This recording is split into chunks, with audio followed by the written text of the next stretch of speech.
Hello guys, if you've landed on this video then you must be interested in illustrations and an illustration based around a car. So today I'm gonna try to draw a car and a scene around it. So I'll tell you before we begin, I'm not well versed with how to draw a car, and this might have been my first time to try to actually draw a car. So you know the proportions will be a bit off, and well, the drawing wouldn't be the best in the world. So some time ago I had this vision, or like a scene constructed in my head where a child is standing on a car and just enjoying the view, and that was my basic idea, and that's where I started. So to start with a car, I could have chosen any car, but then I wanted something low key, something old school. So then I picked up so then I got inspiration for the car that I was drawing from a Maruti 800, which is a really old car and which got really famous back in the early 2000s, and maybe before that as well. So yeah, that car was pretty cool, and I really liked the aesthetics of the car for some reason. So then I thought, if I so that car is something which is a bit expendable. So if you had it in modern day, you wouldn't care about how it looked and all. So you could paint on it. You can make it your palace if you wanted to, and it could be like your expendable automobile. So that was one another idea that I had in my mind. So then I started to draw a car, and that was a bit difficult for me. So then I struggled a lot with it, and finally I could come up with something. So I haven't shown this in the video, but how I started was by drawing two cubes intersecting, and then looking at the image and carving out the form of the car. So that's how that process began. And then I did the line work of it. One thing that I did, I was a bit dissatisfied with the line work, was the fact that because I was doing it digitally, I didn't have much control over the lines, and the tablet did whatever it wanted to do, and I didn't have much control over the medium, which I guess it's okay. And then once I was done with the so even doing the line work of the car took some time, and still I felt the proportions were off, but then I decided to go forward with it, because then if I would be stuck on one thing, then moving on to the next one would be a bit difficult.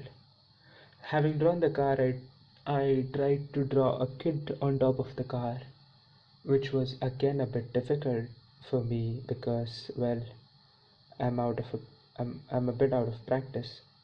So then for that as well, I got a reference from the internet, and then I put up the image of a child, a photo that I got from the internet, right beside my illustration, and then I took some inspiration from it, and that's how that worked for me.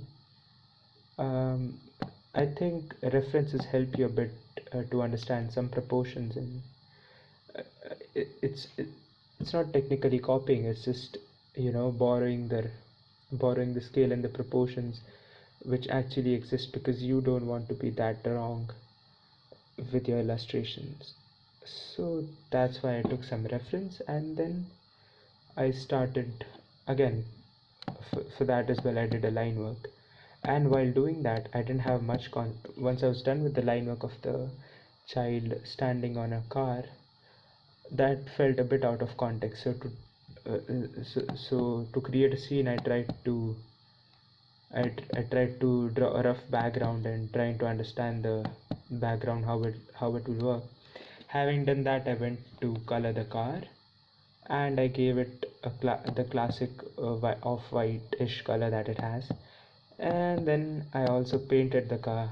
So when I started, it felt a bit too childish, which I was fine with, because, well, a child is standing on the car and it's not clear whether the child is driving it or not.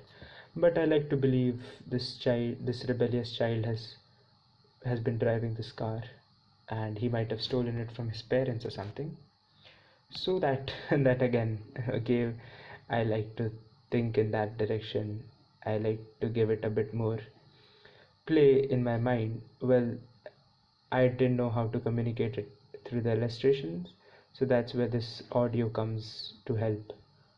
And then while painting the car, I thought of, well, drawing some mountains on the doors of the car, on the side faces of the car, and mountains and a bit of the sky.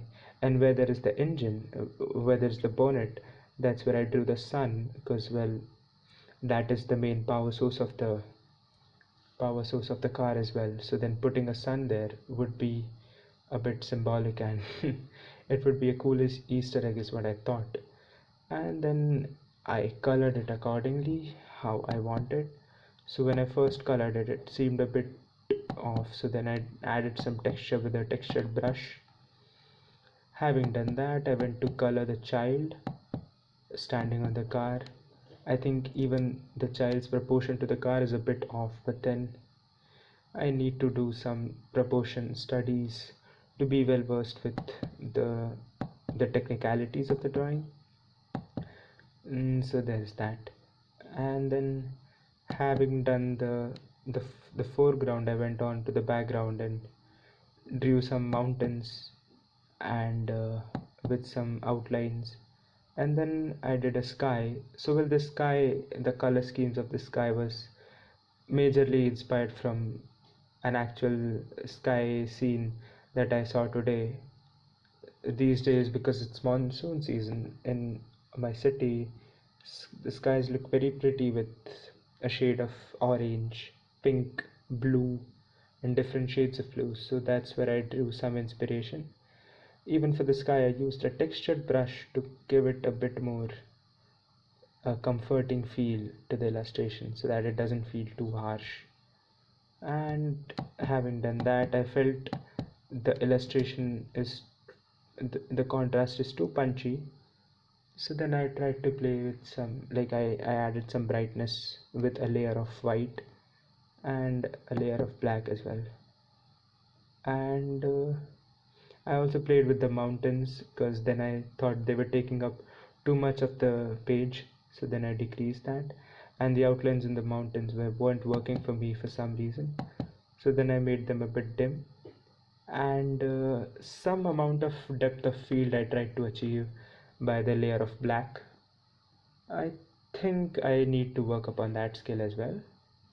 And having done that, I thought this looked a bit more complete. So also on the mountains, I added some trees, some hint of some vegetation, extra vegetation on the mountain to give it a bit more of texture.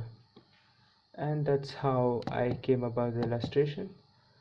Added some shadows at the end, some more lighting. I changed the proportion of the car a little bit, and that's when I was done with this illustration. So guys, that's about it. I hope you like this video. I hope you got to learn something new, something different out of this video. I hope for me this video was mostly about starting out, just getting out of my comfort zone, drawing cars, drawing something that I haven't drawn in the past, being a better illustrator, being a better artist. And so yeah, that was about it. See you in the next one. Bye.